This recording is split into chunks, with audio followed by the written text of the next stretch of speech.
नमः शिवाय। प्रेम से बोलेंगे हर हर महादेव। गुरु ब्रह्मा, गुरु विष्णु, गुरु महेश्वरा, हम सभी मंत्र इसको बोलते हैं, परंतु क्या हमने जाना है कि हम भगवान ही बोल देते हैं? कई बार हम गॉड भी बोल देते हैं, कई बार हम राम भी बोल देते हैं, कई बार कृष्ण भी बोल देते हैं, कई बार हम हनुमान भी बोलते हैं, कई बार दुर्गा जी बोलते हैं, मतलब बहुत सारे अनेकों भगवान हैं हमारे, जिसे हम कहते हैं 33 कोट। रामायण में एक चौपाई आती है, रामायण सतकोट अपारा। अब सत माने 100, कोट माने करोड़ भी होता है और कोट माने प्रकार भी होता है। ये बाबा तुलसीदास जी लिखते हैं। ऐसे ही बहुत सारी चीजें बाबा तुलसीदास ने लिखी हैं। हम कई बार जब हम कथा करते हैं तो बीच में भक्त लोग आते हैं तो कहते हैं, गुरुदेव हमने जब से जन्म लिया है और अब तक जीवन में दुख ही दुख पाया है, इसका क्या कारण है? कई बार लोग हमसे ये भी पूछते हैं, गुरुदेव हम इतने पैसे वाले क्यों हैं? पैसे वाले तो हैं, परंतु आज तक हमने कभी दान भी नहीं किया है। कई भक्त ऐसे भी हैं, जैसे आपने देखा होगा, जो दिन और रात भक्ति में लगे रहते हैं, परंतु हमेशा उन पर परेशानी रहती होगी। ऐसी परिस्थिति कि जिनके पास खाने के लिए अन्न नहीं होता है, उतना कमाते हैं जितना उनका पेट भर जाए, आगे की नहीं सोचते वो। अब विचार करिए, ये क्या है? ये हमारा कर्म है। कर्म विश्व रच राखा, को बढ़ावे तरक शाखा। कर्म है क्या चीज? मेन बात आती है, हम लोग किसी का कार्य करने के लिए जाते हैं। जब कार्य करने के लिए जाते हैं, यानी कि आप मान लीजिए कि आप किसी के यहाँ नौकरी करने के लिए गए, किसी के यहाँ बेलदारी करने के लिए गए, किसी के गार्डन में कार्य करने के लिए गए, और आपने सुबह से लेकर शाम तक उसकी खूब मेहनत की वहाँ जा करके, और शाम को किया हुआ वो मालिक जो वहाँ से चला गया और आपको धन भी नहीं मिला वहाँ से। अब आप कितने दुखी होंगे? विचार करिए इस विषय पर, सोचिएगा। मैंने पूरे दिन मेहनत की, पूरे दिन काम किया मन लगा करके, उसके बाद भी मुझे अपने मैंने जो कर्म किया है, जो मैंने जो काम किया है, उसकी मेहनत नहीं मिली मुझे। कितने दुखी होंगे आप? परंतु आपने क्या सोचा? कोई बात नहीं, वो कल दे देंगे, और आप वहां से चले आते हैं। मन में दुखी तो होती है, बहुत दुख होता है। कैसे होता है?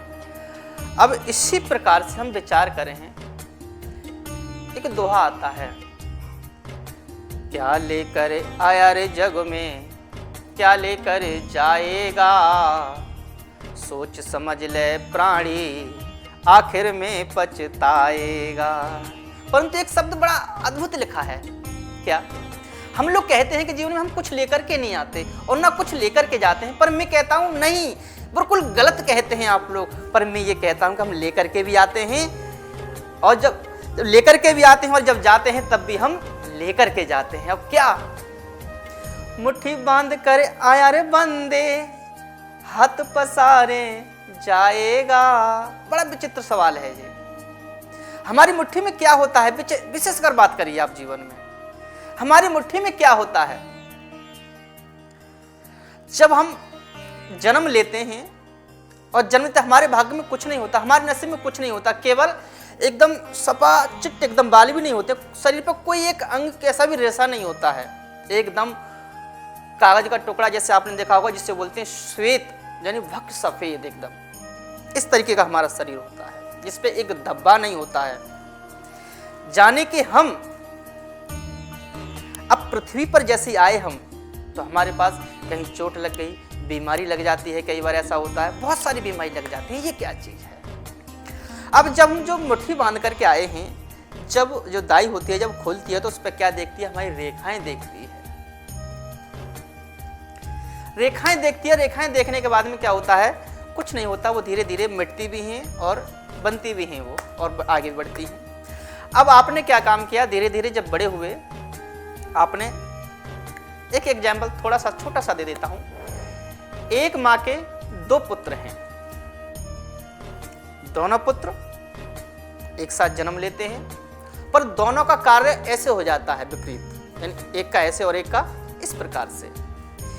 एक पुत्र बड़े धर्म के मार्ग पर चलता है, धर्म के मार्ग पर चलता है, रोज पूजा पाठ दान पुण्य बहुत कुछ करता है, और एक पुत्र क्या करता है, जुआ शराब और माँ बाप को भी डांटना, और कोई मिल जाए तो झगड़ा कर देना। अब ये विषय बन जाते हैं दो हमारे, ये दो विषय बन गए। अब उसके बाद भी हम क्या देखते हैं, आपने कई बार देखा होगा, बहुत सी बातें आपने सुनी होंगी कि भाई जैसा करेगा वैसा भरेगा, कर्तव्यम सो भोक्तव्यम।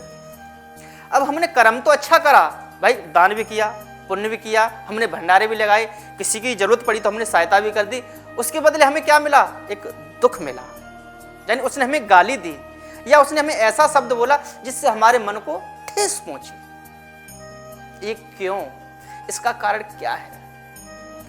और जो व्यक्ति शराब पी रहा है, मदिरापान कर रहा है, वेश्याओं के साथ गमन कर रहा है, नाना प्रकार के झूठ बोल रहा है और उसका सम्मान मिल रहा है, तो ऐसा क्यों, ये क्या है? तो परमात्मा एक बात कहते हैं, मेरा गोविंद एक बात कहता है, क्या कि माया मरी मर मर गए शरीर। विचार बड़ी समझने वाली बात है। आप मन में खूब विचार करिए, हमने खूब हाथों से मेहनत की, बहुत सारी चीजें की, परंतु बहुत कुछ अलग मिलता है। क्या? जिस प्रकार से हम और आप एक दूसरे को देख रहे हैं, जैसे मैंने बताया दोनों की दिशाएं अलग हैं, परंतु उसने जो कर्म किया उसको जो कष्ट हुआ मन में, गए देखा आंखों ने, सहा मन ने, गए पैर, और जब आपने जो कर्म किया अपने हाथों से, जब कुछ गलत हुआ तो कष्ट किसे हुआ, मन को, परंतु आंसू किसके आए, आंखों के। अब इनका दोष क्या है, मैं ये जानना चाहता हूं। या फिर जब झगड़ा हो गया इसी बात को लेकर के तो डंडे पड़े कमर पर और फिर भी आंसू आए किसके, आंखों के। ये क्या है, ये बड़ी विचित्र बात है। मन में विचार करिए, एक बार सोचिएगा।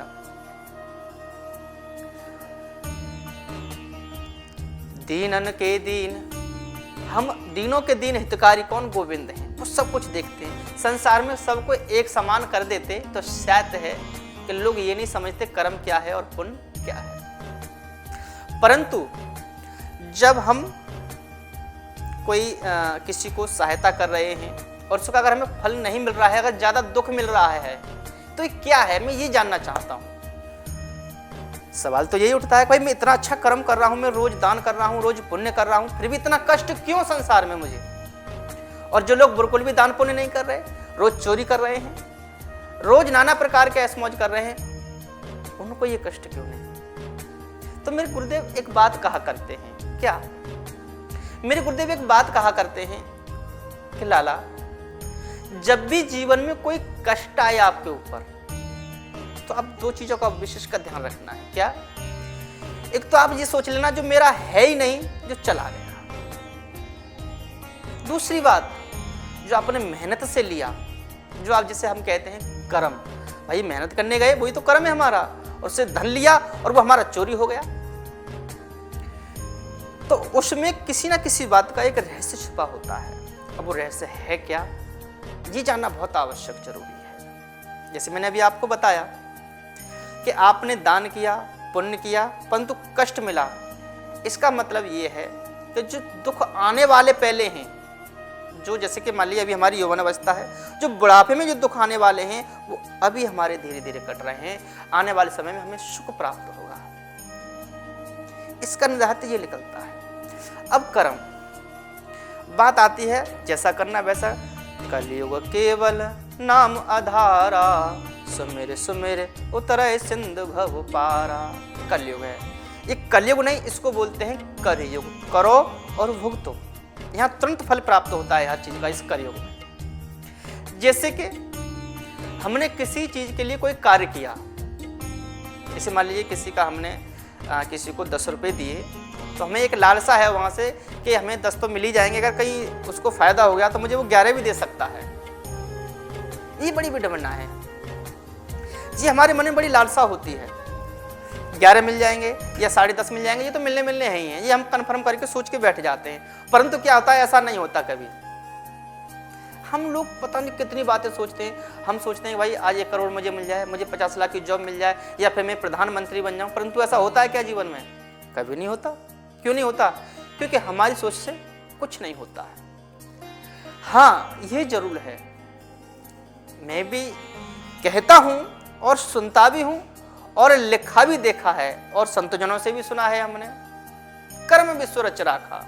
अब कर्म है क्या चीज? बार बार लौट करके बात यहीं क्यों आ जाती है? समस्या यहाँ है। हम कहीं भी जाएं परंतु लौट कर कहाँ जाती है? कर्म पर आ जाती है। कर्म, हम जो कार्य करते हैं, जैसे मान लीजिए हम भोजन कर रहे हैं, यानी कि हमें किसी ने भोजन बना के दिया और हमारे सामने रख दिया। अब कोई कहेगा भाई खाओ, अब हम कहेंगे साहब अपने आप उठ करके मुंह में चला जाए, तो नहीं जा सकता। उसके लिए क्या करना है? हमें कर्म करना है। कर्म कैसे? अपने हाथों से करना है, तोड़ना है और खाना है, मुंह में देना। ये है हमारा कर्म, और इसी के आधार पर हमारे स्वर्ग और नरक के द्वार बनते हैं। इसी के द्वारा, जी एग्जाम्पल दे रहा हूं मैं। अब जी सोचेंगे भाई खाने से कैसे बन सकता है?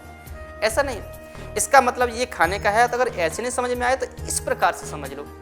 जाने आपने खूब जानते हैं कि मैं गलत काम कर रहा हूं और आपने फिर भी वो कर दिया, जान करके आपने किया और वो गलत हो गया। परंतु उस व्यक्ति से पूछो जिसका गलत हुआ है, उसकी जो अंदरूनी जो आत्मा है वो आपके प्रति क्या भाव रख रही है।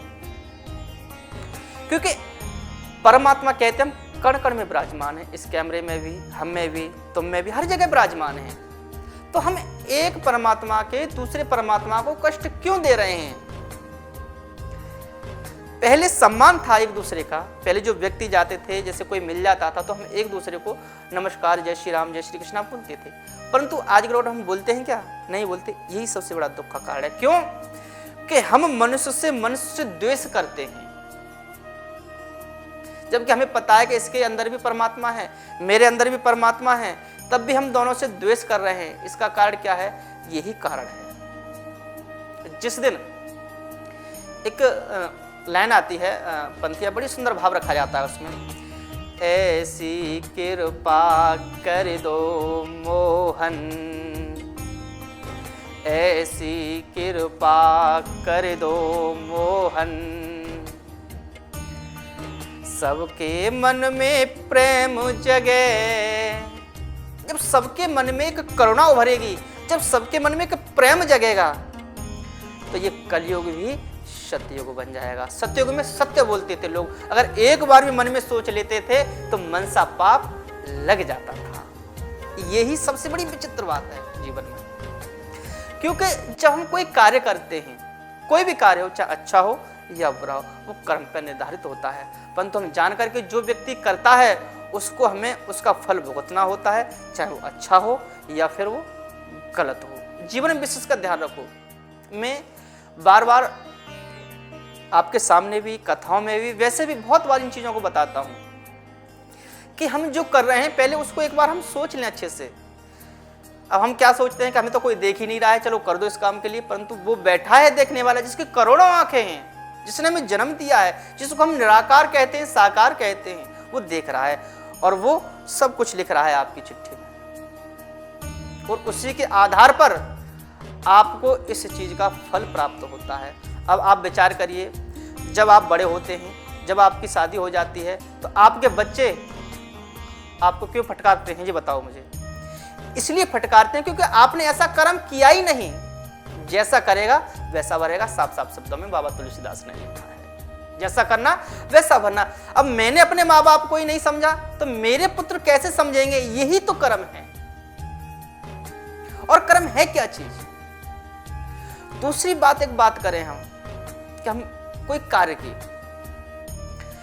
तो जिसका लिया है उसका हमें देना है। ये सत्यता है। चाहे यहां दें, चाहे अगले जन्म में दें, चाहे तीसरे जन्म में, जब तक उसका ऋण ना चुक जाएगा तब तक हम कितने भी उपाय कर लें, पुनरप जन्म, बार बार हमें इस पृथ्वी पर जन्म लेना पड़ेगा।